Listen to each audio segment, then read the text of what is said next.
Capítulo 13. Honrado por estranhos, rejeitado pelos seus. Jesus e a mulher samaritana.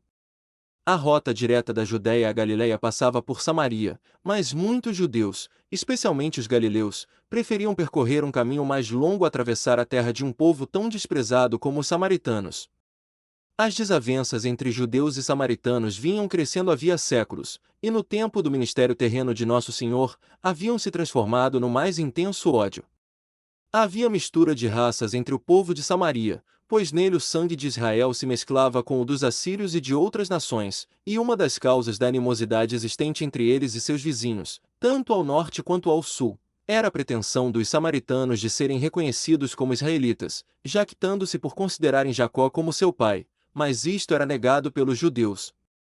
Os samaritanos possuíam uma versão do Pentateuco que reverenciavam como lei, mas rejeitavam todos os escritos proféticos do que constitui agora o Velho Testamento, pois consideravam-se tratados com insuficiente respeito em tais escritos. Para o judeu ortodoxo da época, o samaritano era mais impuro que um gentio de qualquer outra nacionalidade. E curioso notar as extremas e mesmo absurdas restrições então vigentes na questão de regular relações inevitáveis entre os dois povos. O testemunho de um samaritano não podia ser ouvido diante de um tribunal judeu. Ingerir alimento preparado por um samaritano foi, para um judeu, considerado em certa época pela autoridade rabínica, uma ofensa tão grande quanto comer carne de porco.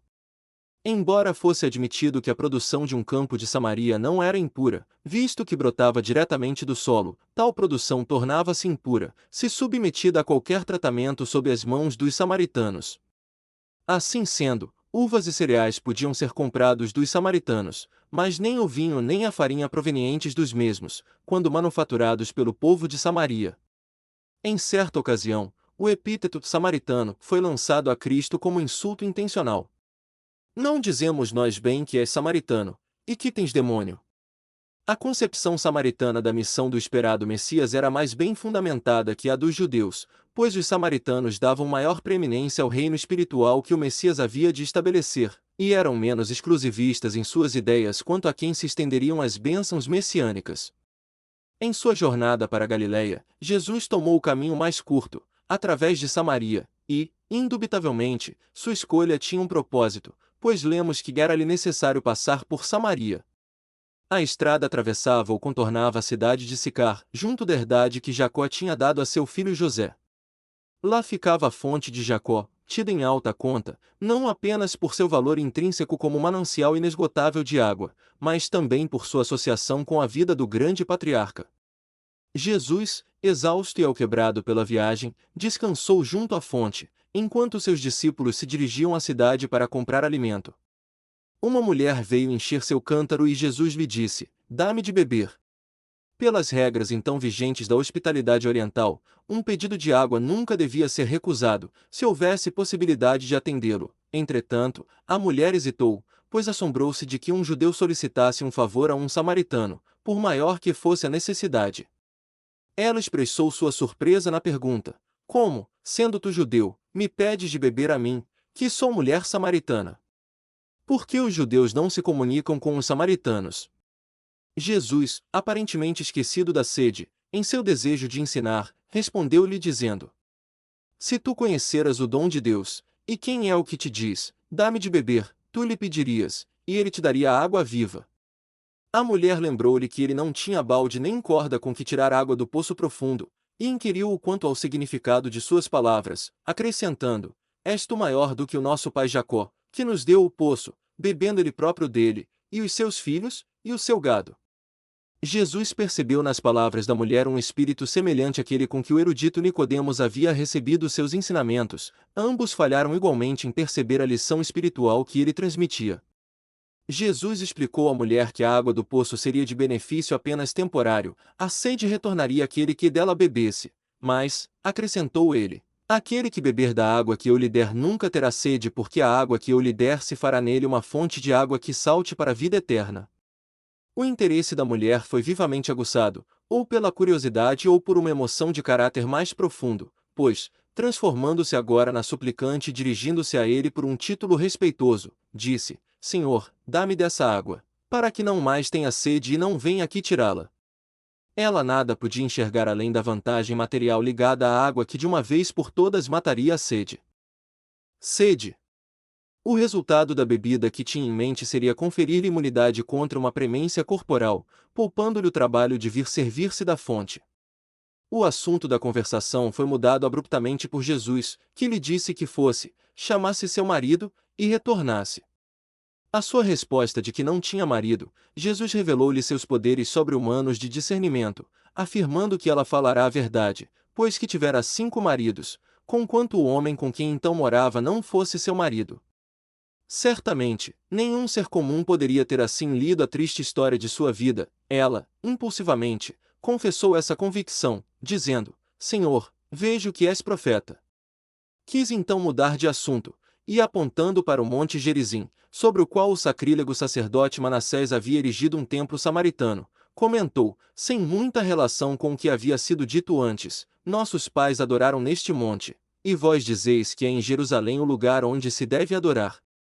Jesus replicou com ainda maior profundidade, explicando-lhe que se aproximava o tempo em que nem aquela montanha nem Jerusalém seria especialmente um lugar de adoração, e censurou abertamente sua presunção de que a crença tradicional dos samaritanos fosse tão boa quanto a dos judeus, pois disse ele: Vós adorais o que não sabeis, nós adoramos o que sabemos porque a salvação vem dos judeus. Embora alterada e corrompida como se tinha tornado a religião judaica, era ainda melhor que a de seu povo, pois os judeus aceitavam os profetas, e através de Judá tinha vindo o Messias. Mas, como lhe explicou Jesus, o local de adoração era de menor importância que o espírito do adorador. Deus é espírito, e importa que os que o adorem em espírito e em verdade. Incapaz, ou não desejosa de compreender, a mulher procurou pôr fim à lição com um comentário, que para ela, provavelmente, era apenas casual: Eu sei que o Messias, que se chama o Cristo, vem, quando ele vier, nos anunciará tudo. Então, para seu profundo pasmo, Jesus replicou com a espantosa declaração: Eu o sou, eu que falo contigo. A linguagem foi inequívoca, a afirmativa de natureza tal a não requerer elucidação. A mulher, depois disso, tinha que considerá-lo como um impostor ou o Messias. Abandonou seu cântaro na fonte, correndo à cidade, relatou sua experiência, dizendo: Vinde, vede um homem que me disse tudo quanto tenho feito. Porventura não é este o Cristo? Quase ao final da entrevista entre Jesus e a mulher, os discípulos voltaram com as provisões que tinham ido procurar. Maravilharam-se ao encontrar o mestre conversando com uma mulher, e ainda mais uma samaritana. No entanto, nenhum deles lhe pediu uma explicação. Sua atitude deve tê-los impressionado com a seriedade e solenidade da ocasião. Quando instaram com ele para que comesse, ele disse: Uma comida tenho para comer, que vós não conheceis. Para eles, suas palavras não tinham significado algum, além do sentido literal, e indagaram entre si se alguém lhe havia levado comida durante a ausência deles, mas Jesus os esclareceu desta maneira: A minha comida é fazer a vontade daquele que me enviou, e realizar a sua obra. Uma multidão de samaritanos apareceu, vinda da cidade. Considerando o povo e os campos de cereal circunvizinhos, Jesus continuou: Não dizeis vós que ainda há 4 meses até que venha a ceifa? Eis que eu vos digo: levantai os vossos olhos, e vede as terras, que já estão brancas para a ceifa. Parece que o significado da afirmação era que meses se passariam antes que o trigo e a cevada estivessem prontos para a ceifa, enquanto a colheita de almas, exemplificada pela multidão que se aproximava, já estava pronta, e que daquilo que ele havia plantado, os discípulos ceifariam, com inestimável vantagem, uma vez que receberiam salário pelo seu serviço e colheriam os frutos de um trabalho alheio. Muitos dos samaritanos acreditaram em Cristo, inicialmente pela força do testemunho da mulher, e depois em virtude de sua própria convicção, e disseram à mulher, por cuja insistência tinham ido conhecê-lo: Já não é pelo teu dito que nós cremos, porque nós mesmos o temos ouvido, e sabemos que este é verdadeiramente o Cristo, o Salvador do mundo. Graciosamente atendeu ao pedido de que ficasse com eles, lá permanecendo por 2 dias. É indubitável que Jesus não partilhava do preconceito nacional dos judeus contra o povo de Samaria, aceitava uma alma honesta, viesse de onde viesse. É provável que a semente plantada durante esta breve permanência de Nosso Senhor com o povo desprezado de Samaria tenha sido aquela da qual colheita tão rica foi ceifada pelos apóstolos em anos subsequentes. Jesus novamente na Galileia, em Caná e Nazaré. Após a permanência de 2 dias entre samaritanos, acompanhado pelos discípulos que viajaram com ele da Judéia, Jesus retomou a jornada em direção ao norte, para Galiléia, de onde estivera ausente vários meses. Sabendo que o povo de Nazaré, a cidade onde crescerá, provavelmente estaria pouco inclinado a reconhecê-lo como outro que não o carpinteiro, ou, como afirmou, sabendo que um profeta não tem honra na sua própria pátria, foi primeiro a Caná. O povo daquele lugar, e na verdade os galileus em geral, receberam-no com satisfação, pois muitos deles haviam comparecido à última Páscoa e, provavelmente, haviam sido testemunhas pessoais das maravilhas que ele operara na Judéia. Enquanto em Caná, foi visitado por um nobre, muito provavelmente um alto oficial da província, que lhe rogou seguisse até Capernaum e curasse seu filho, que estava às portas da morte. Com o provável objetivo de mostrar ao homem a verdadeira condição de sua mente, pois não podemos duvidar que Jesus lesse seus pensamentos, Nosso Senhor disse-lhe: se não virdes sinais e milagres, não crereis. Como observado em exemplos anteriores, notavelmente na recusa de Jesus em fiar-se dos crentes professos de Jerusalém, cuja crença se baseava somente em seu assombro diante das coisas que ele fizera, Nosso Senhor não considerava os milagres, embora realizados por ele próprio, como fundamento suficiente e seguro da fé.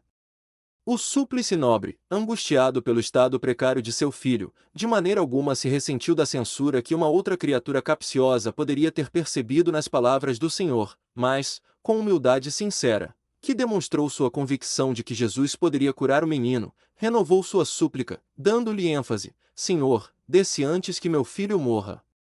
Provavelmente, o homem não havia parado para analisar o meio ou processo direto pelo qual se poderia evitar a morte e a cura assegurada através das palavras de qualquer ser, mas, em seu coração, acreditava no poder de Cristo, e com veemência patética implorou a Nosso Senhor que interviesse em favor de seu filho moribundo.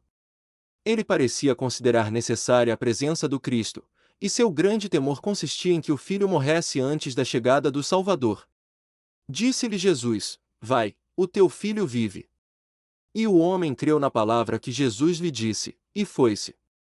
A autenticidade da sua confiança é demonstrada pela aceitação agradecida da declaração do Senhor, e pelo contentamento que imediatamente manifestou. Capernaum, onde estava seu filho, ficava a 20 milhas de distância. Estivesse ele ainda apreensivo e incerto, provavelmente teria tentado retornar à casa no mesmo dia, pois era 1 hora da tarde, quando Jesus pronunciou as palavras que lhe proporcionaram tal alívio. Mas ele viajou sossegadamente, pois no dia seguinte ainda estava na estrada, onde o encontraram alguns de seus servos que tinham sido enviados para lhe transmitir as boas novas a respeito do restabelecimento de seu filho. Perguntou quando o menino tinha começado a melhorar e foi-lhe respondido que, na 7ª hora do dia anterior, a febre o havia deixado. Era essa hora em que Cristo havia dito: teu filho vive. Sua fé amadureceu rapidamente e ele e sua casa aceitaram o Evangelho. Foi este o segundo milagre realizado por Jesus quando em Caná, embora, nessa ocasião, o beneficiário da bênção estivesse em Capernaum. A fama de Nosso Senhor espalhou-se por toda a região circunvizinha.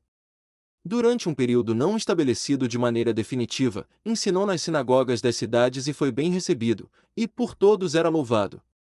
Ele então voltou a Nazaré, seu antigo lar e, como era seu costume, assistiu aos serviços da sinagoga no dia de sábado.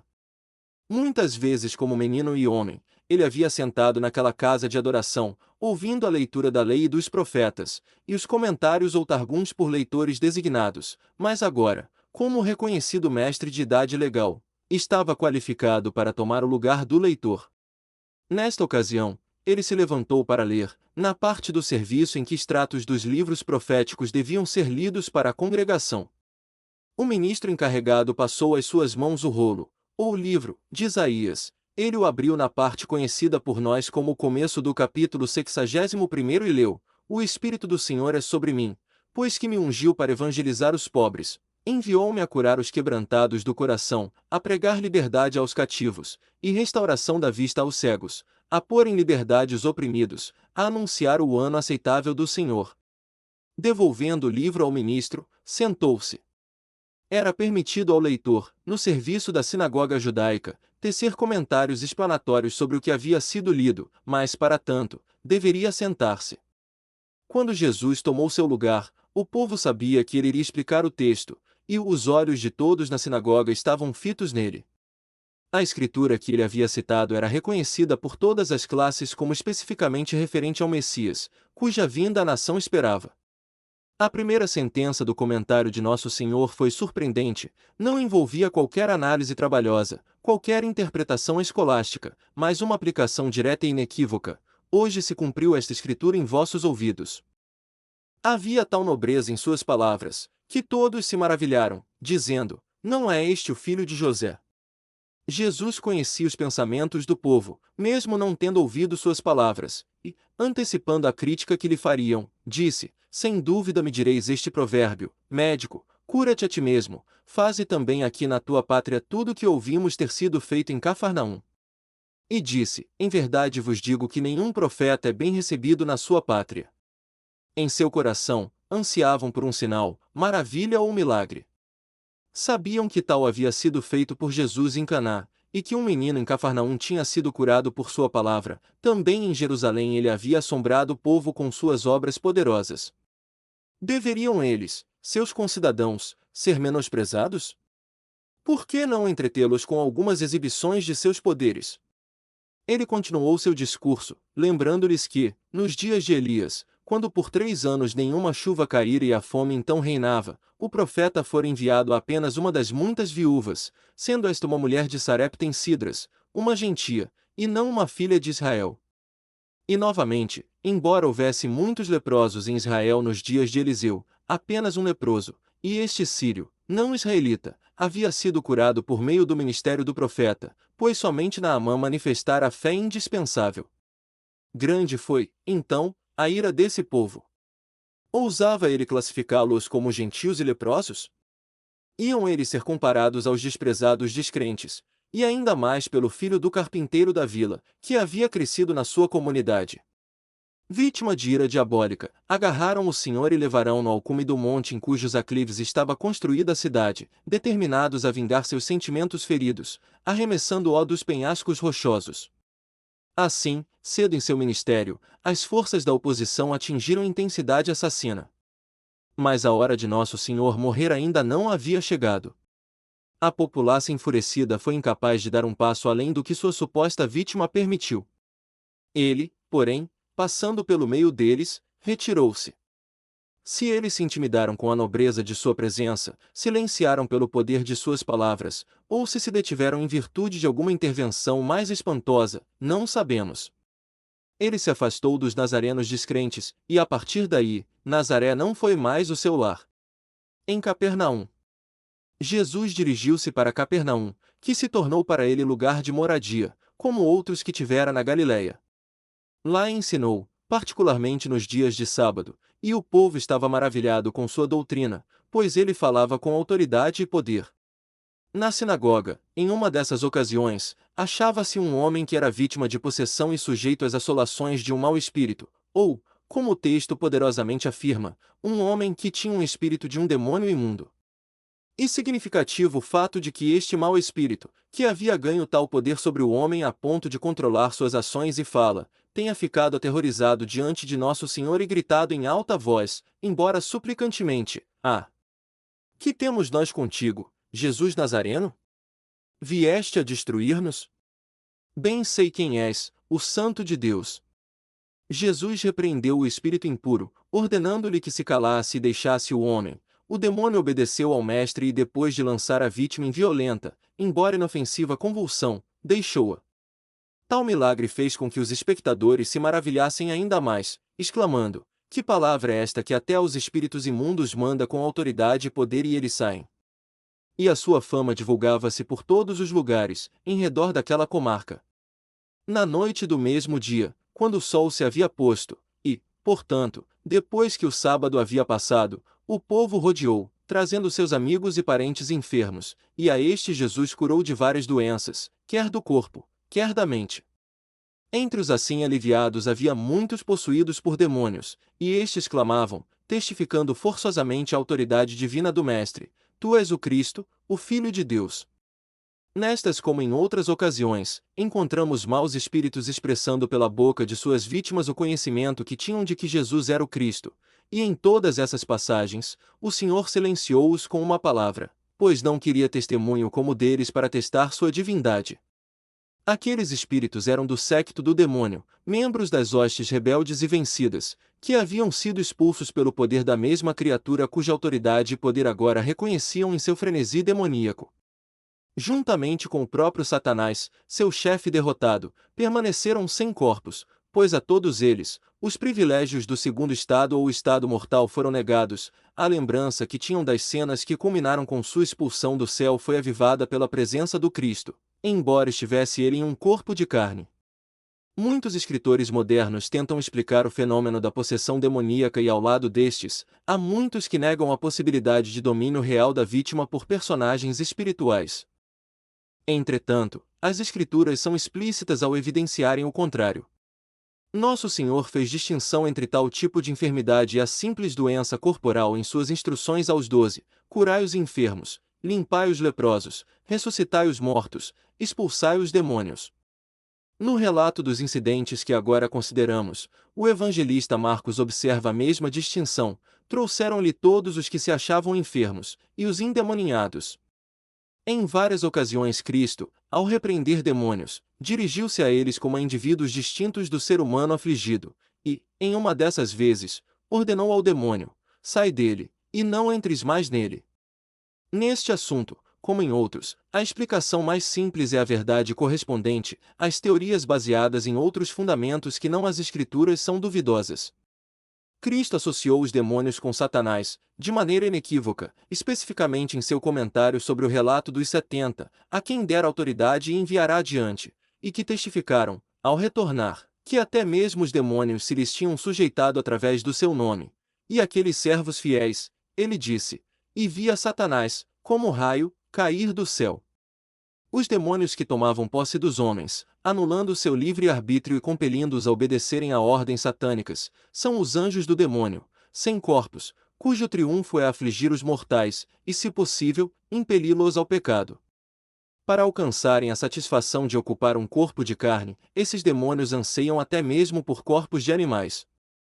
Possivelmente foi durante o intervalo entre a reprimenda ao mau espírito na sinagoga e os milagres de cura e expulsão de demônios na noite daquele sábado, que Jesus se dirigiu à casa de Simão, a quem antes havia chamado Pedro, lá encontrando doente e febril a sogra de seu discípulo.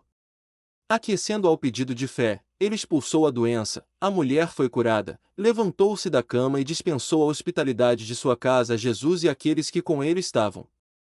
Notas do capítulo 13. Animosidade entre judeus e samaritanos. Em qualquer consideração sobre os samaritanos, deve ser lembrado que uma determinada cidade e o distrito ou província no qual estava situada, eram ambos conhecidos como Samaria. Os principais fatos ligados à origem dos samaritanos e à explicação de mútua animosidade existente entre aquele povo e os judeus no tempo de Cristo, foram admiravelmente sumariados por J.Q. Life and Words of Christ, volume I, pp 495, 496. Omitindo as citações de autoridades que apresenta, transcrevemos: depois da deportação das 10 tribos para a Síria, Samaria foi repovoada por colonizadores gentios de várias províncias do Império Assírio, por fugitivos das autoridades da Judéia e por extraviados de uma ou outra das 10 tribos, que acharam novamente o caminho de sua terra natal. Os primeiros colonizadores pagãos, aterrorizados com o aumento de animais selvagens, especialmente leões, e, atribuindo esse fato à sua própria ignorância quanto à forma correta de adoração ao Deus do país, mandaram buscar um dos sacerdotes exilados, e, sob suas instruções, adicionaram o culto de Jeová ao de seus ídolos, incidente esse que, mais tarde, levou os judeus, com seu ódio e escárnio, a ridicularizá-los, chamando-os de prosélitos dos leões, da mesma forma que os marcaram, em virtude de sua origem assíria com o nome de Cutitas. Posteriormente, entretanto, tornaram-se mais rigidamente apegados à lei de Moisés do que os próprios judeus. Ansiosos de serem reconhecidos como israelitas, desejaram unir-se às duas tribos, quando de seu retorno do cativeiro, mas o severo puritanismo de Esdras e Neemias não admitiu aliança entre o sangue puro de Jerusalém e a raça contaminada do norte. O ressentimento diante dessa afronta foi uma reação natural, e provocou mais rancor como consequência, sendo que, nos dias de Cristo, depois de séculos de contendas e injúrias mútuas intensificadas pelo ódio teológico de ambos os lados, consideravam-se inimigos implacáveis. Os samaritanos haviam construído um templo no Monte Gerizim, para rivalizar com o de Jerusalém, mas o mesmo fora destruído por João Hircano, que também arrasara Samaria. Atribuíam ao seu monte maior santidade que ao Monte Moria, acusavam os judeus de terem feito adições à palavra de Deus, recebendo os escritos dos profetas, e orgulhavam-se de reconhecer apenas o Pentateuco como inspirado, favoreciam Herodes, porque os judeus o odiavam, e eram leais a ele e aos romanos igualmente odiados, acendiam falsas luzes nos montes para transformar os cálculos dos judeus segundo as luas novas e assim confundir suas festas, e no primeiro ano da juventude de Jesus chegaram a profanar o próprio templo, espalhando nele ossos humanos por ocasião da Páscoa. O ódio por parte dos judeus também não descansava. Conheciam os samaritanos apenas como cutitas ou gentios de Cut. A raça que eu odeio não é raça, diz o filho de Sirac. Clamavam que um povo que uma vez cultuara 5 deuses, não podia ser aceito por Jeová. Ridicularizavam a pretensão dos samaritanos de que Moisés havia enterrado o tabernáculo e seus vasos no cume de Gerizim. Dizia-se que haviam dedicado seu templo, por ordem de Antíoco Epífanes, ao grego Júpiter. Ninguém negava que cumpriam os mandamentos de Moisés ainda mais estritamente que os judeus, para que parecesse que eram realmente de Israel. Mas dizia-se que sua idolatria havia sido provada pela descoberta de uma pomba de bronze, que cultuavam no topo de Gerizim. Teria sido suficiente dizer que se vangloriavam de Herodes como seu bom rei, que se havia casado com uma filha de seu povo, que o mesmo tivesse tido liberdade de seguir no país deles, seus gostos romanos tão odiados na Judéia, que tivessem permanecido quietos depois de sua morte, quando a Judéia e a Galiléia estavam em tumulto, e que, para sua tranquilidade, 1/4 de seus impostos tivessem sido cancelados e adicionados aos encargos da Judéia. Sua cordialidade para com os romanos era uma provocação adicional. Enquanto os judeus eram mantidos quietos apenas através de uma rígida severidade e lutavam com todas as forças contra a introdução de qualquer costume de origem estrangeira, os samaritanos exultavam com a nova importância que sua lealdade ao império lhes trouxera.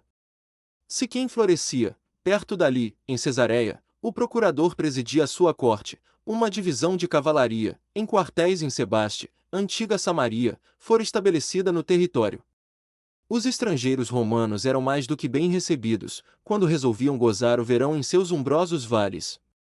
O ódio ilimitado, produto de tantas fontes, desafogou-se na tradição de que certo anátema especial fora proferido contra os samaritanos, por Esdras, Zorobabel e Josué. Dizia-se que esses ilustres personagens haviam reunido a congregação inteira de Israel no templo e que haviam sido empregados 300 sacerdotes, com 300 trombetas e 300 livros da lei, e 300 eruditos da lei para repetir, em meio ao cerimonial mais solene, todas as maldições da lei contra os samaritanos. Haviam sido submetidos a toda forma de excomunhão, pelo incomunicável nome de Jeová, pelas tábuas da lei, e pelas sinagogas celestes e terrenas. O próprio nome havia se transformado em opróbrio. Sabemos que tu és samaritano e tens demônio, disseram os judeus a Jesus em Jerusalém. Um ovo samaritano, como posto pela galinha, não podia ser impuro, mas, e um ovo cozido? No entanto, o interesse e a conveniência lutavam, por meio de casuística sutil, a fim de inventar escusas para as relações inevitáveis. A terra dos cutitas era pura, de maneira que um judeu podia, sem escrúpulos, colher e alimentar-se de seus produtos. As águas em Samaria eram limpas, de maneira que um judeu podia bebê-las ou lavar-se nelas. Suas habitações eram limpas, de maneira que ele podia entrar nelas para comer ou se alojar. Suas estradas eram limpas, de maneira que não sujavam os pés dos judeus. Os rabis iam tão longe em suas contradições, que chegavam a dizer que os alimentos dos cutitas eram permitidos se não houvessem sido misturados com seu vinho ou vinagre e que seu pão não levedado podia ser considerado próprio para ser usado na Páscoa. As opiniões variavam, mas, de maneira geral, prevaleciam os sentimentos mais ásperos. Franco e outros afirmam que o sentimento hostil continua ainda hoje, pelo menos por parte dos judeus. Assim, como citado por Farrar, p. 166, nota, você é judeu? Perguntou Salamete Corrêa, o sumo sacerdote samaritano ao doutor Franco, e vem a nós, os samaritanos, que somos desprezados pelos judeus. Gelsin deiste, 2, 329. Adicionou que estavam dispostos a viver em amizade com os judeus, mas que estes evitavam qualquer relação com eles. Logo depois, visitando os judeus sefarditas de Nablus, o doutor Franco perguntou a um membro daquela seita se ele tinha quaisquer relações com os samaritanos. As mulheres recuaram com um grito de horror e uma delas disse: "Você esteve entre os adoradores das pombas?" Eu respondi que sim. As mulheres novamente recuaram com a mesma expressão de repugnância e uma delas disse: "Tome um banho purificador", idem p. 334. Farrar adiciona: "Tive o prazer de passar um dia com os samaritanos acampados no Monte Gerizim, para sua Páscoa anual, e nem em seus hábitos nem no caráter aparente vi qualquer razão para todo esse horror e ódio."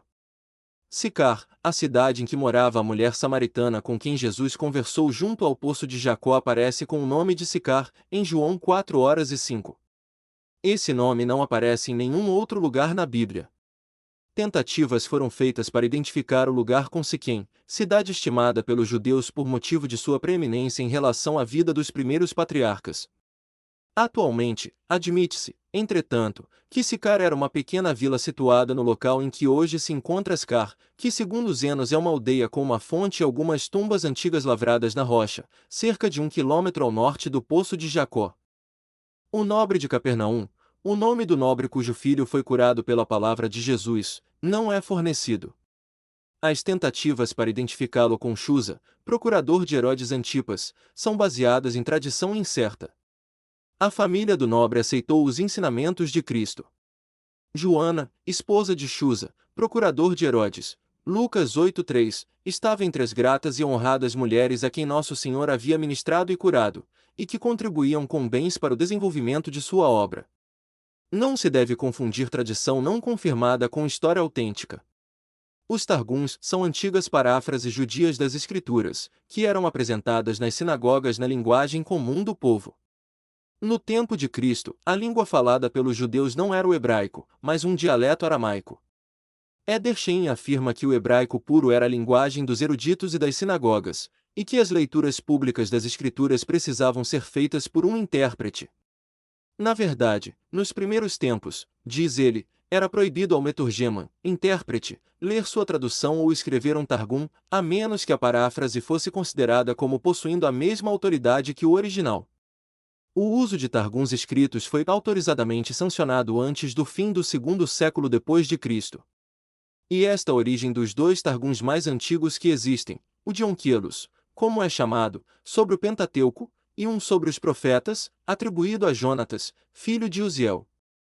Na verdade, esses nomes não representam com precisão a autoria dos targuns mais antigos, os quais podem ser considerados, mais corretamente, como revisões posteriores e autorizadas dos que, em alguma forma, haviam existido antes.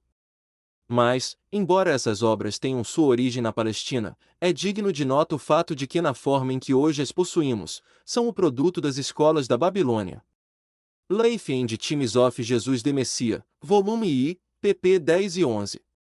Cafarnaum. O nome Cafarnaum significa, segundo algumas autoridades, a vila de Naum, segundo outras, a vila da consolação. Seguindo a história de Jesus, descobriremos que em Cafarnaum foram realizadas muitas de suas obras poderosas e proferidas muitas de suas mais impressionantes palavras. A infidelidade dos habitantes depois de todos os discursos e obras maravilhosas que fizera entre eles, motivou as palavras de Jesus: "E tu, Cafarnaum, que te ergues até aos céus, serás abatida até aos infernos." Mate 11:23. Tão completamente foi cumprida esta profecia, que não resta o menor vestígio da cidade, sendo que sua própria localização é objeto de conjecturas, não havendo nem mesmo tradição eclesiástica sobre o local.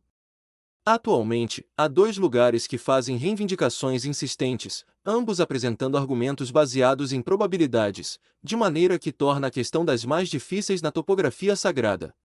Provavelmente, jamais chegaremos a conhecer o fato real. Jesus condenou ao esquecimento e lá ela jaz contentar-nos-emos com as notícias do Novo Testamento em sua relação com a obra de Jesus. Lemos que ficava em algum lugar nos confins de Zabulon e Naftali, à margem oeste do Mar da Galileia, comparar Mateus 4:13 com João 6:24. Era perto ou na própria terra de Genezaré. Comparar Mate 14:34 com João 6:17, 20, 24, uma planície de aproximadamente 4.500 metros de comprimento e 1.500 de largura que, segundo Joséfo, era um dos mais prósperos e populosos distritos da Palestina. Ficava provavelmente na grande estrada que levava de Damasco ao sul, pelo caminho do mar. Mate 4:15. Houve grande sabedoria na escolha desse lugar para início de um grande ministério público. Era ocupado por uma população ativa. A extrema riqueza da maravilhosa planície de Genezaré sustentava a massa de habitantes que atraía. Joséfo, BJ 3, 10:08, faz uma esplêndida descrição desta terra. Deans, Light of the Nations, pp 167, 168. Conhecimento não assegura a salvação. O apóstolo Tiago repreendeu seus irmãos por certas afirmações vãs.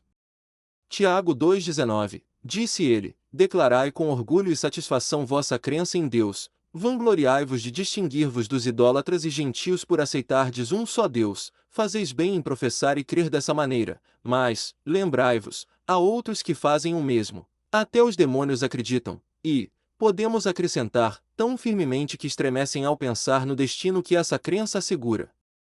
As confissões dos demônios, de que Cristo era o Filho de Deus, baseavam-se em conhecimento. Não obstante, o conhecimento da grande verdade não alterou sua natureza iníqua. Que grande diferença havia entre o seu reconhecimento do Salvador, e o de Pedro que, respondendo à pergunta do Mestre, "E vós quem dizeis que eu sou?", respondeu quase nos mesmos termos que os espíritos imundos já mencionados: Tu és o Cristo, Filho do Deus vivo.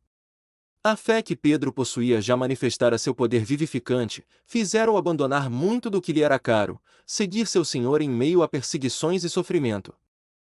Renunciar às coisas do mundo com suas atrações, pela piedade sacrificante que sua fé tornará tão desejável. O conhecimento que tinha de Deus como Pai, e do Filho como Redentor, talvez não fosse maior que o dos espíritos imundos, porém, enquanto para estes aquele conhecimento nada mais era que causa adicional para condená-los, para Pedro era um meio de salvação. Condensado de regras de fé, capítulo 5.